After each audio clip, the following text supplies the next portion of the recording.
Item ಯಾವುದೇ ಇರಲಿ try ಮಾಡಿ ಆಚಿ ಚಿಕನ್ ಮಸಾಲಾ. ಲವ್ ಮಾಕ್ಟೇಲ್ 3 ಇದು ಕಥೆ ಕದ್ದ ಆರೋಪವನ್ನು ಸಿನಿಮಾ ಎದುರಿಸ್ತಾ ಇದೆ. ಆರೋಪ ಮಾಡಿರುವ ರಾಘವೇಂದ್ರ ನಾಯಕ್ಗೆ ಈಗ ಕ್ಲಾಸ್ ತಗೊಳ್ಳಲಾಗಿದೆ. ನನ್ನ ಕರಿಯರ್ನ ಅತಿ ದೊಡ್ಡ hit love mocktail 3. Single parent ದತ್ತು ತೆಗೆದುಕೊಳ್ಳಕ್ಕಾಗಲ್ಲ ಅನ್ನೋದೇ ನನ್ನ ಸಿನಿಮಾದ ಕಾನ್ಸೆಪ್ಟ್. ಸ್ಕ್ರೀನ್ ಪ್ಲೇ, ಡೈಲಾಗ್ಸ್ ಯಾವುದು ನಿಂದಲ್ಲ. ಮತ್ತೆ ಯಾಕೆ ಬಂದಿದ್ಯಾ? ನನ್ನ ಪರಿಶ್ರಮದಿಂದ ಇವತ್ತು ನಾನು ಇಲ್ಲಿ ಕೂತಿದ್ದೀನಿ. ನನ್ನನ್ನು ಕೇವಲ ಡೈರೆಕ್ಟರ್ ಅನ್ಕೊಂಡಿದ್ದಾರೆ. ನಾನು ರೈಟರ್ ಕಮ್ ಡೈರೆಕ್ಟರ್. ಗೂಗಲ್ನಲ್ಲಿ ನೋಡಿ ಕತೆ ಹೇಳೋ ಇವರಿಗೆ ಕಾಮನ್ ಸೆನ್ಸ್ ಇದೆಯಾ? ನನಗೆ ನೆಗೆಟಿವ್ ಪಬ್ಲಿಸಿಟಿ, ಪುಕ್ಷಟೆ ಪಬ್ಲಿಸಿಟಿ ಎಲ್ಲ ಬೇಡ ನನಗೆ.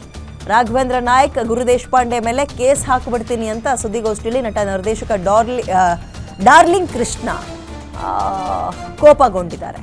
ಕತೆ ಕದ್ದಿದ್ದಾರೆ ಅನ್ನೋದಕ್ಕೆ ಸಂಬಂಧಪಟ್ಟಂತೆ ನೆಗೆಟಿವ್ ಪಬ್ಲಿಸಿಟಿ, ಪುಕ್ಷಟೆ ಪಬ್ಲಿಸಿಟಿ ಕೊಡೋಕ್ಕೆ ಬಂದರೆ ನಾನು ಸರಿ ಇರಲ್ಲ, ಕೇಸ್ ಹಾಕಬೇಕಾಗತ್ತೆ ಅಂತ. ಲವ್ ಮಾಕ್ಟೇಲ್ 3 ಬಹಳ ಅದ್ಭುತವಾಗಿ ಮೂವ್ ಆಗ್ತಾ ಇದೆ ಥಿಯೇಟರ್ನಲ್ಲಿ, ಚೆನ್ನಾಗಿ ಓಡ್ತಾ ಇದೆ.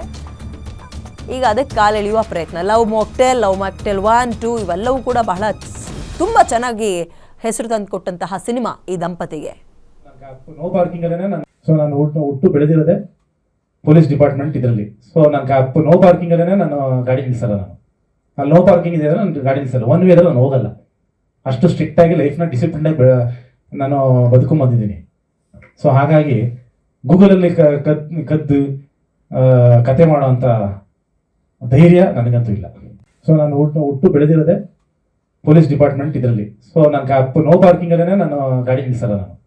ಅಲ್ಲಿ ನೋ ಪಾರ್ಕಿಂಗ್ ಇದೆ ನಾನು ಗಾಡಿ ನಿಲ್ಲಿಸಲ್ಲ. ಒನ್ ವೇ ನಾನು ಹೋಗಲ್ಲ. ಅಷ್ಟು ಸ್ಟ್ರಿಕ್ಟ್ ಆಗಿ ಲೈಫ್ನ ಡಿಸಿಪ್ಲಿನ್ ಆಗಿ ನಾನು ಬದುಕೊಂಡು ಬಂದಿದ್ದೀನಿ.